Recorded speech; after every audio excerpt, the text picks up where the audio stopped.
அல்லேலூயா, அல்லேலூயா, அல்லேலூயா. ஜெபிக்கலாம். ஸ்தோத்திரம் ஆண்டவரே, ஸ்தோத்திரம், ஸ்தோத்திரம், ஸ்தோத்திரம், ஸ்தோத்திரம், ஸ்தோத்திரம். அப்பா, எங்களை நேசிக்கிற நல்ல ஆண்டவரே, அப்பா, நீர் உயிர்த்தெழுந்த நாளை கொண்டாட வந்திருக்கிறோம். உடைய பிள்ளைகளாகிய அடிமைகளை என்று நினைத்தருள வேண்டும் என்று ஜெபிக்கிறேன். எங்களுடைய குறைகள் குற்றங்கள் எல்லாவற்றையும் ஆண்டவர் மன்னித்து, அப்பா உமக்கு ஸ்தோத்திரம், அந்த உயிர்த்தெழுந்த தினத்தை சந்தோஷத்தோடு கொண்டாட உடைய பிள்ளைகளாகி அடிமைகளுக்கு நீர் உதவி செய்ய வேண்டும் என்று ஜெபிக்கிறேன். அப்பா, எல்லா தடைகளும் தீமைகளும் சாத்தானுடைய சகல தந்திரங்களும் இயேசுவின் நாமத்தில் நிர்மூலமாகி போகட்டும். ஆவி ஆத்ம சரீரங்களில் போராடுகிற வியாதியின் அடையாளங்கள், பொய் அபிஷேகத்தின் கிரியைகள், அந்தகார வல்லமைகளை கர்த்தர் அளித்து மகிமையான ஒரு விடுதலையை ஆண்டவரே நீர் இன்று கட்டளையிட வேண்டும் என்று ஜெபிக்கிறேன். உடைய சமூகத்தில் கடந்து வந்திருக்கிற பிள்ளைகள் யாவரையும் ஆண்டவர் ஆசீர்வதியும். என்னென்ன வேண்டுதலோடு விண்ணப்பங்களோடு உடைய சமூகத்திலும் உடைய பிள்ளைகள் கடந்து வந்திருக்கிறார்களோ அவருடைய வேண்டுதல்கள் விண்ணப்பங்கள் எல்லாவற்றையும் ஆண்டவர் அங்கீகரித்து, அப்பா நீர் ஆசீர்வதிக்க வேண்டும் என்று ஜெபிக்கிறேன். அப்பா, எல்லா தீமைக்கு எங்களை விலக்கி பாதுகாக்கிற தேவனுக்கு நன்றி செலுத்துகிறேன். அப்பா, ஊழியத்துக்கு விரோதமாக இருக்கிற சகல தடைகளையும் கர்த்தர் அப்புறப்படுத்தும். சகல தேவைகளையும் ஆண்டவர் சந்தியும். அதிசயங்களுக்கு மேல் அதிசயத்தை காண செய்யும். விசுவாச குடும்பங்கள் ஆண்டவரே உடைய ஆசீர்வாத கரம் இறங்கட்டும். உமது நன்மையினாலும் கிருபையினாலும் உடைய பிள்ளைகளை நிரப்பி நடத்துவதற்காக நன்றி செலுத்துகிறேன். தேவையோடு இருக்கிற பிள்ளைகளுடைய தேவைகள் எல்லாம் ஆண்டவர் சந்தித்து கொடுக்கும்படியாக ஜெபிக்கிறேன். அப்பா, ஆண்டவரே உமக்கு ஸ்தோத்திரம், ஸ்தோத்திரம். இந்த ஒலிவெளி கருவிகளெல்லாம் ஆண்டவர் பயன்படுத்தும். செய்தி கொடுக்கிற உடைய மகனை மறைத்து நீர் வெளிப்படுவீராக. ஜெபிக்க துதிக்க உடைய விசேஷித்த கிருபைகளை தாரும். பாட மகிமைப்படுத்த கிருபதாங்க. சகல தீமைக்கும் விலக்கி காத்துக்கொள்ளும். சகல தடைகளை மாற்றும். சகல துதி கன மகிமை உமக்கே செலுத்துகிறோம். இயேசுவின் மூலம் பிதாவே, ஆமென். அல்லேலூயா, அல்லேலூயா, அல்லேலூயா. யூத ராஜசிங்கம் உயிர்த்தெழுந்தார் நரரை ஜெயித்தெழுந்தார். அந்த பாடலை நாம் கரங்களை தட்டி உற்சாகமாக பாடலாம். யூத ராஜசிங்கம் உயிர்த்தெழுந்தார் நரரை ஜெயித்தெழுந்தார். யூத ராஜசிங்கம் உயிர்த்தெழுந்தார். வேதாளகணங்கள் ஓடிடவே உருகி வாடிடவே, வேதாளகணங்கள் ஓடிடவே உருகி வாடிடவே, யூத ராஜசிங்கம் உயிர்த்தெழுந்தார். யூத ராஜசிங்கம் உயிர்த்தெழுந்தார் நரரை ஜெயித்தெழுந்தார். யூத ராஜசிங்கம் உயிர்த்தெழுந்தார். வானத்தின் சேனைகள் துதித்திடவே பரனை துதித்திடவே, வானத்தின் சேனைகள் துதித்திடவே பரனை துதித்திடவே, யூத உயிர்த்தெழுந்தார் நரரை ஜெயித்தெழுந்தார். யூத ராஜசிங்கம் உயிர்த்தெழுந்தார். மரணத்தின் சங்கிலிகள் தெரிப்பட்டன நொடியில் முறிப்பட்டன. மரணத்தின் சங்கிலிகள் தெரிப்பட்டன நொடியில் முறிப்பட்டன. யூத ராஜசிங்கம் உயிர்த்தெழுந்தார் நரரை ஜெயித்தெழுந்தார். யூத ராஜ ராஜசிங்கம் உயிர்த்தெழுந்தார். எழுந்தார் என்ற தொனி எங்கும் கேட்குதே, எங்கும் கேட்குதே, பயத்தை என்றும் நீக்குதே. எழுந்தார் என்ற தொனி எங்கும் கேட்குதே, எங்கும் கேட்குதே, பயத்தை எங்கும் நீக்குதே. யூத ராஜசிங்கம் உயிர்த்தெழுந்தார். உயிர்த்தெழுந்தார், நரரை ஜெயித்தெழுந்தார். யூத ராஜசிங்கம் உயிர்த்தெழுந்தார். மாதர் தூதரை கண்டாக மகிழ்ந்தார். ஆக மகிழ்ந்தார், பரனை அவர் புகழ்ந்தார். மாதர் தூதரை கண்டாக மகிழ்ந்தார். ஆக மகிழ்ந்தார், பரனை அவர் புகழ்ந்தார். யூத ராஜசிங்கம் உயிர்த்தெழுந்தார். உயிர் ஜெயித்தெழுந்தார். யூத ராஜசிங்கம் உயிர்த்தெழுந்தார். உயிர்த்த கிறிஸ்து இனி மரிப்பதில்லை, மரிப்பதில்லை, இனி மரிப்பதில்லை. உயிர்த்த கிறிஸ்து இனி மரிப்பதில்லை, மரிப்பதில்லை, இனி மரிப்பதில்லை. யூத ராஜசிங்கம் உயிர்த்தெழுந்தார். உயிர்த்தெழுந்தார், நரரை ஜெயித்தெழுந்தார். யூத ராஜசிங்கம் உயிர்த்தெழுந்தார்.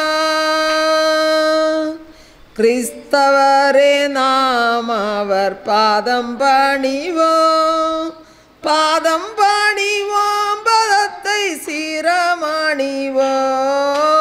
கிறிஸ்தவரே நாம் அவர் பாதம் பணிவோம், பாதம் பணிவோம், பதத்தை சீரமணிவோம். யூத ராஜசிங்கம் உயிர்த்தெழுந்தார். உயிர்த்தெழுந்தார், நரரை ஜெயித்தெழுந்தார். யூத ராஜசிங்கம் உயிர்த்தெழுந்தார். அல்லேலூயா, அல்லேலூயா, அல்லேலூயா. 2003 கர்த்தர் ஊழியக்காரர் மூலம் அறிவித்த தீர்க்க தரிசனங்கள் நிறைவேறி வருகிறது. அதை நாங்கள் ஒவ்வொரு புத்தகத்திலும் எழுதி வெளியிட்டு வருகிறோம். இப்பொழுது அதை நான் உங்களுக்கு முன்பாக வாசிக்கிறேன். 2043க்குள் தேசத்தில் 2 பங்கு அழிந்து போகும். தேசத்தில் மகா பெரிய கொடிய பஞ்சம் உண்டாகும். 7 ஆண்டுகள் நீடிக்கும். தேசம் இருளில் மூழ்கி போகும். பெட்ரோல் பஞ்சம் ஏற்பட்டு வாகனங்கள் ஒழிந்து போகும். இனியும் தேசத்தின் ஜனங்கள் மிருகங்களையே பழையபடி பயன்படுத்தும் காலம் நெருங்கி வருகிறது. வீடுகள் கேட்பாரற்று கிடக்கும். இவைகளை என் ஜனங்களுக்கு கொடுப்பேன். பொன்னும் வெள்ளியும் உங்கள் முன்பு மலைபோல் குவிப்பேன். இது அதிசயம் என்கிறார் கர்த்தர். வானத்தின் மதகுகள் திறக்கப்படும். ஜனங்கள் குடியேற்று போவார்கள். தீவிரவாத செயல் கட்டுக்கடங்காமல் போகும். அந்தி கிறிஸ்து இந்தியாவில் பிறந்து வளர்ந்து வருகிறபடியினால் இந்திய தேசத்திற்கு மகா பெருந்துக்கம். சவக்காடுகள் தோன்றும், அரசுகள் இருக்கும், ஆனால் அதிகாரிகள் செயல்பட வேண்டிய சூழ்நிலைகள் இருக்காது. துக்கத்திற்கு மேல் துக்கம். சில பிரதேசங்களில் உணவுகள் மிஞ்சி இருக்கும், ஆனால் ஜனங்கள் இருக்க மாட்டார்கள். சில இடங்களில் ஜனம் இருக்கும், உணவு இருக்காது. பஞ்சத்திற்கு மேல் பஞ்சம். ஆவிக்குரிய ஜனம் பசியோடு இருப்பதை நான் சகித்து கொள்ள மாட்டேன் என்கிறார் கர்த்தர். இனி வீட்டிற்கு தேவைப்படும் உணவு சாமான்களை இலவசமாக கொடுக்க முன்வரும் அரசியல் கட்சியை என்றென்றைக்கும் ஆசீர்வதிப்பேன் என்று கர்த்தர் சொல்லுகிறார். ரோடுகளில் ஆறு ஓடும்.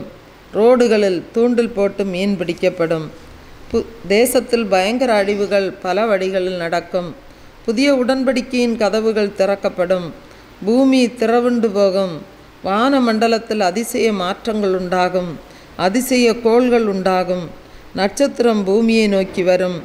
அரசியலில் நம்ப முடியாத மாற்றங்கள் உண்டாகும். பிணங்களை ஆகாயத்து பறவைகள் தின்னும். எடுத்து புதைக்க அரசாங்கமே வராது. அப்பேற்பட்ட இயற்கை பேரழிவுகளை கர்த்தர் கட்டளையிட்டார். ஜலப்பிரளயம் வந்து அனைவரையும் வாரிக்கொண்டு போகும். நிலநடுக்கமும் வரும், நீர்த்தேக்க அழிவுகள் வரும், ஜலப்பிரளயமும் வரும், புயலும் வரும், பொல்லாத வியாதிகளும் வரும். பாலும் தேனும் அல்ல, இனி பஞ்சமும் பட்டினியும் தான் தேசத்தில் வரும். கொள்ளை நோய்களும் கொடுமைகளும் நடக்கும். கர்த்தர் பிஞ்சுகளையும் சேர்த்தே அடிக்கிறார். அடித்து தன் புதிய உடன்படிக்கையை கர்த்தர் நிறைவேற்றுகிறார். பாவத்தை குறித்துள்ள ஊழியம் தேசத்தில் விதைப்பது குறைவு, ஆசீர்வாதத்தை குறித்துள்ள ஊழியம் அதிகம் என்கிறார். வருகையை குறித்துள்ள ஊழியம் மிக மிக குறைவு என்று குமுறுகிறார். கடையோர பிரதேசத்திற்கு மகா பேரழிவு. ஜனங்கள் பெருமளவு அழிந்து போவார்கள் ஜலத்தால். உலகிலேயே இப்படி ஒரு அழிவா என கேட்கும்படி தேசம் பாழாய்ப்போகும். மரங்கள் வேரோடு பிடுங்கப்படும். நோவா காலத்து அழிவுகளுக்கு ஒப்பான பேரழிவு. அதே 40 நாட்கள் ஜலம் வற்றி போகாது. கல் மழையினாலும் கர்த்தர் வாதிப்பார். கொடூரமான செயல்களால் அரசு இயந்திரம் முடங்கி போகும். சோதோமுக்கு நெருப்பால் அழிவு. இந்த தேசத்திற்கு ஜலத்தாலும் நிலநடுக்கத்தாலும் கடுமழையாலும் புயலாலும் பயங்கர அழிவு. மனித நடமாட்டமே இருக்காது. மறுபடியும் செப்பனிடப்படாதபடிக்கு இடித்து போடுவார். இனி அந்தி கிறிஸ்துவின் தாக்கத்தால் சபைகள் இடிக்கப்படும். துன்மார்க்கர்கள் எழும்புவார்கள். வசனத்திற்கு பஞ்சம் உண்டாகும். அந்தி கிறிஸ்துவின் அக்கிரமங்கள் அதிகமாகும். உங்கள் ஊரை நீங்களே ஃபோட்டோ பிடித்து வையுங்கள், அழிவுக்கு பின் பார்க்க பிரயோஜனப்படும். இந்த தேசம் 200 ஆண்டுகளுக்கு முன்புள்ள நிலை ஏற்படும். அரவமற்ற தேசமாகும். மிஞ்சி இருக்கிற கொஞ்சம் ஜனம் ஏன் தான் வாழ்கிறோம் என்று சொல்லி தவிக்கிற அங்கலாய்க்கிற காலம் இதோ சமீபமாகும். சில பகுதிகளில் பிணங்கள் மீன்கள் போல் நெல்மணிகள் போல் கிடக்கும். குடும்ப கட்டுப்பாடு ஒழிந்து போகும். எங்கும் விபச்சாரம் வெளிப்படும். ஜாதிகள் அற்றுப்போகும். மதங்கள் ஒழியும். ஒரு ஆணுக்கு அநேகம் பெண்கள் மனைவியாய் இருப்பார்கள் என்பதை விட ஒரு பெண் அநேக புருஷர்களை வைத்து கொள்வாள். இனி அறுவடைதான், விதைக்க நேரமில்லை. ஒரே ஆட்சி உண்டாகும். சகல ஜாதிகளுக்கும் நானே தேவன் என்று காண்பிப்பேன். இனி எந்நாளும் அழுகைதான். தேசத்தின் கொடிகள் அடிக்கடி அரைக்கம்பத்தில் பறக்கும். பெருமைக்குரிய ஊழியக்காரர்கள் காணாமல் போவார்கள். பெருமையுள்ள 12 தேசங்கள் விழும். விழுந்திருந்த 12 தேசங்கள் எழும். விற்றலும் கொள்ளலும் நடக்கும். அழிவுகள் குறித்து சகல ஜாதிகளுக்கும் சொப்பனங்களாலும் தரிசனங்களாலும் அறிவிப்பேன். இனி காலமில்லை. உலக திருச்சபை குமரியில் கட்டுவேன். புதிய எருசலேம் குமரி மாவட்டத்தில் உண்டாகும். இனி நான் வந்து வாசம் செய்வேன். நான் அநேகருடைய பந்தியில் அமர்ந்து போஜனம் பண்ணுவேன். சூரியன் சந்திரன் ஒழிந்து போகும். வால் நட்சத்திரம் தோன்றும். பெண்ணினம் பலுகி பெருகும். ஆணினம் முற்றிலும் குறைந்து போகும். திருமண பந்தங்கள் ஒழிந்து போகும். சட்டத்தின் கொடுமைகள் உண்டாகும். கர்த்தரின் ஜனம் சிறைபிடிக்கப்படும். நிலை நிற்கிறவனுக்காக கர்த்தர் யுத்தம் செய்வார். தீவுகள் காணாமல் போகும். வரைபடங்கள் சுருங்கி போகும். மதுரைக்கும் திருச்சிக்கும் நிலநடுக்கம் உண்டாகும். தேசத்தை இஸ்மவேல் ஆளுவான், அதாவது இந்தியாவை முஸ்லீம் ஒருவன் ஆளுகைக்கு கொண்டு வருவான். இது நடக்கும். இது அதிர்ச்சியாயிருக்கும் உங்களுக்கு. இந்தியாவிலே இவன் கொடி பறக்கும். இவன்தான் 666. இந்தியாவில் யுத்தம் உண்டாகும் என்பது நிச்சயம். சென்னை ஒடியும், ஜலத்தால் மூழ்கும். இலங்கை சமுத்திரத்தால் மூழ்கும். கடற்கரை ஜனங்களுக்கு ஐயோ! புதிய சென்னை உருவாகும். கோவை குலுங்கும். விக்கிரகங்கள் பூமியில் புதையுண்டு போகும். மலைகள் குன்றுகள் பெயர்த்து போடப்படும். ஜபிக்கிறவரிடத்தில் அந்தி கிறிஸ்து பொய் அபிஷேகத்தை ஊற்றுவான். அவன் வல்லமையாய் இருதயத்தை ஆளுவான். இச்சைகள் பெருகி சிறு பிள்ளைகள் கற்பந்தரிப்பார்கள். அநியாயம் தலைவிரித்தாடும். நீதி தேடினாலும் கிடைக்காது. நீ எல்லா பக்கங்களிலும் கட்டப்படுவாய். சிறையிருப்புகள் உன்னை சூழ்ந்து கொள்ளும். பெற்றோருக்கு முன்பாக பிள்ளைகள் விபச்சாரம் செய்வார்கள். இதை கண்கள் காணும். தூய்மையான அன்பு வற்றி போகும். அவனவன் தன் சுய இச்சையின்படி நடப்பான். பாதாளங்கள் திறக்கும். சத்துரு சிங்கம் போல் எழுவான். பெருங்காற்று வீசி பூமியை பெயர்த்து போடும். உன் சமாதானம் எடுத்து போடப்படும். ஊழியக்காரர்கள் மேல் அரசு அம்புகளை தொடுக்கும். விக்கிரகங்களின் கொடி பறக்கும். வியாதி என்ற கொடி பறந்து தினம் தினம் செத்து வீழ்வார்கள். மருத்துவமே குழம்பி தவிக்கும் கொள்ளை வியாதிகளை கண்டு ஜனங்களை திகிலும் கலக்கமும் பிடிக்கும். காயினைப் போல் நிலையற்றவனாய் அலைவாய். செங்கடல் மறுபடியும் பிளக்கும். குமரிக்கு ஐயோ, கடையலுக்கு ஐயோ. தேசத்தில் ஒரு பிடி ஜனங்கள் மீதியாயிருப்பார்கள். கிறிஸ்தவன் தமிழ்நாட்டை ஆளுவான் என்பதே. அன்பானவர்களே, இந்த புத்தகம் 292 பக்கத்தில் வெளிவர இருக்கிறது. இந்த புத்தகத்தின் விலை 150 ரூபாய். இந்த புத்தகம் உங்களுக்கு தேவைப்படுமாயின் 9442131629 என்ற நம்பருக்கு உங்கள் முகவரியை தெளிவாக பதிவிடவும். இதற்குரிய தபால் செலவு 25 ரூபாய். இந்த புத்தக ஊழியத்தை நீங்களும்